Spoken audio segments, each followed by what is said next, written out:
Hello students, कैसे आप लोग। बहुत बढ़िया, पढ़ाई अच्छी चल रही होगी। Welcome to our channel learn with Akanksha. कल आप लोगों ने अलजेब्रिक एक्सप्रेशन का इंट्रोडक्शन समझा होगा। वीडियो आप लोगों को बहुत अच्छी लगी होगी। अब आपने पढ़नी है एक्सरसाइज 9.1। एनसीईआरटी की एक्सरसाइज 9.1 हम लोग करेंगे। जो हमने कल इंट्रोडक्शन सीखा था उससे रिलेटेड अब हम अपने क्या करने वाले हैं, क्वेश्चंस करने वाले हैं। ठीक है, तो सबसे पहले आपका पहला क्वेश्चन है आइडेंटिफाई द टर्म्स। कल बताया था टर्म्स को आइडेंटिफाई करना है और उनके कॉफिशिएंट लिखना है। हर टर्म का क्या लिखना है आपने, कॉफिशिएंट लिखना है। तो देखो बच्चों, इसमें टर्म्स क्या हो गई, यहाँ पे टर्म्स लिख लो, यहाँ पे आप कॉफिशिएंट लिख लो। तो टर्म्स क्या हो गई, यहाँ पे टर्म्स हो गई आपकी यहाँ पे 5xyz²। ये पूरी एक टर्म है। ठीक है, आपने यहाँ कॉफिशिएंट बताना है। तो एक्स वाई जेड क्या है आपके वेरिएबल, और वेरिएबल का कॉफिशिएंट क्या हो जाता है 5। ठीक है, नेक्स्ट क्वेश्चन पे आते हैं। -3zy। माइनस का साइन हम लोगों को कंसीडर्ड करना, हम लोग साइन के साथ लिखेंगे माइनस का साइन। तो 3zy है, तो यहाँ पे zy क्या है आपका वेरिएबल, और 3 आपका क्या हो जाएगा, -3 आपका क्या हो जाएगा कॉफिशिएंट। ऐसे ही नेक्स्ट क्वेश्चन पे आते हैं। टर्म्स लिखो यहाँ पर, ठीक है, और यहाँ पे कॉफिशिएंट लिखो। तो यहाँ पे एक टर्म है 3 का क्या होता है 3 ही आएगा कॉफिशिएंट। यहाँ है टर्म -pq। तो देखो बच्चा, pq एक वेरिएबल है और pq के आगे कुछ नहीं लिखा हुआ है। जब pq के आगे कुछ नहीं लिखा है तो वहां पे हम लोग कंसीडर करते हैं 1, तो इसका कॉफिशिएंट हो जाएगा -1। ऐसे qr का कॉफिशिएंट हो जाएगा +1 और -rp का कॉफिशिएंट हो जाएगा -1। आई होप आप लोगों को ये क्वेश्चन अच्छे से समझ में आ गया होगा कि टर्म्स कैसे लेनी है। टर्म्स क्या होती हैं, ये जो अलग अलग ये होता है आपके ऑपरेशन के साथ जो अटैच होते हैं, इन्हें हम क्या बोलते हैं, टर्म्स। और इनके कॉफिशिएंट होता है जो उसका साथी होता है, जो उसका मल्टीप्ली। वेरिएबल के साथ जो न्यूमेरिक वैल्यू होती है उसे हम क्या बोलते हैं, कॉफिशिएंट। आई होप आप लोगों को क्वेश्चन बहुत अच्छे से समझ आया होगा। बाकी के जो पार्ट है वो आप लोगों के लिए क्या करने हैं, प्रैक्टिस करना है। ठीक है, ओके। देन नेक्स्ट क्वेश्चन पे आते हैं।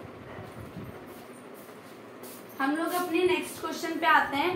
नेक्स्ट क्वेश्चन है classify the following polynomials as monomials, binomials and trinomials.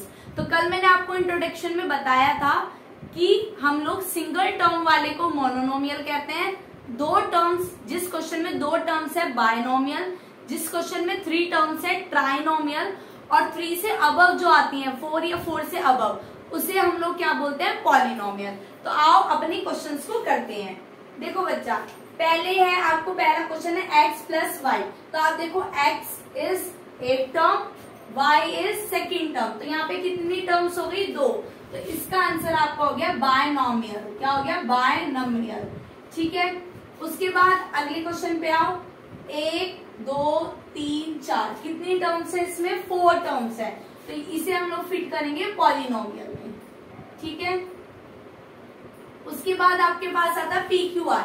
PQR is a 1 term. PQR multiplication में है, एक टर्म मानी जाएगी क्योंकि इसमें ना तो प्लस का ऑपरेशन है ना ही माइनस का।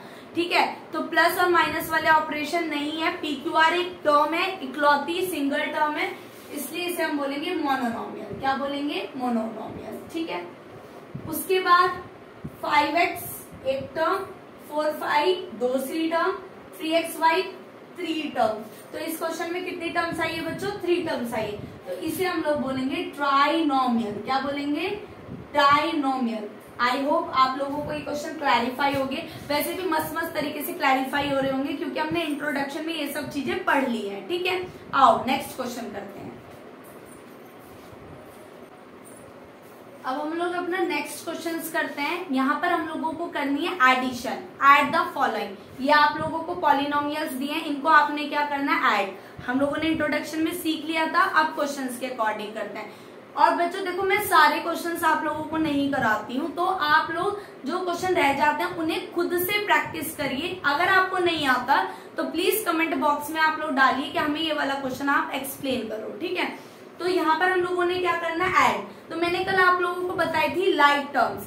कि एडिशन कहाँ होता है, लाइक टर्म्स पे ही एडिशन होता है। जैसे फॉर एग्जाम्पल, जैसे कि आपको इस क्वेश्चन में देखो यहाँ पे सबसे पहले क्या है, ए बी, तो आप ए बी को सर्च करो, पहले आप इनको एडिशन में लिख लो, A B minus B C plus B C minus C A plus C A minus A B.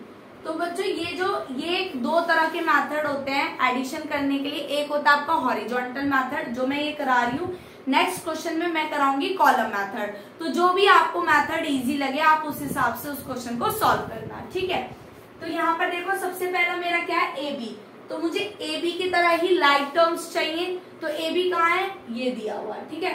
तो मैं ब्रैकेट में लिख दूंगी A B with sign minus A B, फिर लगाएंगे हम प्लस, फिर हमारे पास क्या है बीसी, माइनस का बीसी, आप बीसी को ले लो बीसी, साथ में लाइक टर्म ही ऐड होंगी और लाइक टर्म्स ही सब्ट्रैक्ट होंगी, ठीक है। लाइक टर्म्स क्या होती है, जिनके वेरिएबल्स बिल्कुल एग्जैक्ट होते हैं। लाइक टर्म्स क्या होती है, रिपीट, जिनके वेरिएबल बिल्कुल एग्जैक्ट होते हैं उन्हें हम क्या कहते हैं, लाइक टर्म्स कहते हैं, ठीक है। तो माइनस बीसी प्लस बीसी, उसके बाद प्लस लगाएंगे minus C A plus C ए, ठीक है। आप देखो ए बी से ए बी कैंसिल हो गया, जीरो, एक प्लस है एक माइनस है तो ये कैंसिल हो गया है जीरो, एक प्लस एक माइनस ये भी कैंसिल हो गया, जीरो। आंसर कितना है आपका, zero, answer is zero. Next question करते हैं, आपको ये दिया है, इसको मैं कॉलम मेथड से करवाती हूँ। 2p स्क्वायर क्यू की cube minus 3p cube plus 4, ठीक है। नेक्स्ट आपको क्वेश्चन दिया हुआ है 5, तो 5 क्या है, एक कांस्टेंट, तो उसको कांस्टेंट के नीचे लिखेंगे विद साइन के साथ हम लोगों को लिखना है। फिर आपका 7p क्यूब, तो प्लस का 7p क्यूब हम लोग यहाँ पर लिख देंगे, ठीक है। फिर है minus 3p square Q cube, तो minus 3p square Q cube.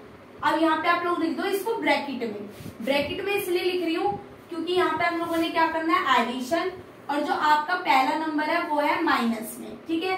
तो एडिशन में तो कोई भी साइन चेंज नहीं होगा। अब आप सॉल्व करो, देखो ये माइनस का है ये प्लस का है, तो यहाँ पर क्या होगा, माइनस। जब एक माइनस की टर्म होती है और एक प्लस की टर्म होती है तो हमें लोगों को क्या करना है, माइनस, और साइन किसका आता है, जो नंबर बड़ा है। तो 3 में से 2 गए, कितने बचे, 1, तो 1 को हम लिखते नहीं है, तो हम नॉर्मली क्या लिखेंगे, पी स्क्वायर क्यू क्यूब। अब हमारा कौन सा वाला बड़ा है, माइनस वाला बड़ा है, तो माइनस का साइन आ जाएगा, ठीक है। उसके बाद ये देखो एक माइनस का एक प्लस का है, तो क्या होगा, माइनस, और यहाँ पे आंसर आपका आ जाएगा प्लस 4p क्यूब। प्लस क्यों आया, क्योंकि प्लस वाला बड़ा है, ठीक है। 5 और 4 कितने हो जाते हैं, 9। तो ये आपका आंसर हो गया, जिसे हम बोलते हैं कॉलम मेथड। कौन सा मेथड बोलते हैं बच्चा, कॉलम मेथड, ठीक है। और ये आपका क्या था, ये आपका हॉरिजॉन्टल मेथड था, ब्रैकेट्स में लिख के। आई होप आप लोगों को ये दोनों मेथड समझ में आ गए होंगे। हम लोग एक और क्वेश्चन करते हैं, ठीक है, और फिर बाकी के जो बचे हुए क्वेश्चन है उनको आपने क्या करना है, प्रैक्टिस करना है। ये नेक्स्ट क्वेश्चन है जिसमें आपने एडिशन करना है, तो आप इसको कॉलम मेथड में लिखो, L square plus M square, ठीक है। पहला ये है, अगला है M square plus N square, तो एम के नीचे एम लिखो और एन स्क्वायर को फिर साइड में लिखो, जो नहीं होता उसको साइड में लिख देते हैं, ठीक है। फिर है N square plus N square, तो एन स्क्वायर के नीचे एन स्क्वायर लिखो और एल स्क्वायर यहाँ दिया हुआ था, इसके आगे एल स्क्वायर लिख दो, ठीक है। उसके बाद 2lm, तो 2lm तो इसमें कहीं नहीं है, तो प्लस लगा के आगे लिखो 2lm, 2mn और 2nl, ठीक है। अब इसमें हमने क्या करना है, एडिशन। याद रखो बच्चों, जो नहीं है उसको हम साइड में लिखते चले जाते हैं और लाइक टर्म्स के नीचे लाइक टर्म्स को ही लिखा जाता है।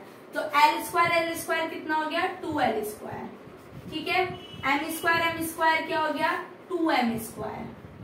एन स्क्वायर क्या हो गया, 2n स्क्वायर, ठीक है। ये एज इट इज उतर जाएंगे क्योंकि इनका कोई भी प्लस करने का नहीं है, तो ये आपका क्या हो जाएगा, आंसर हो जाएगा।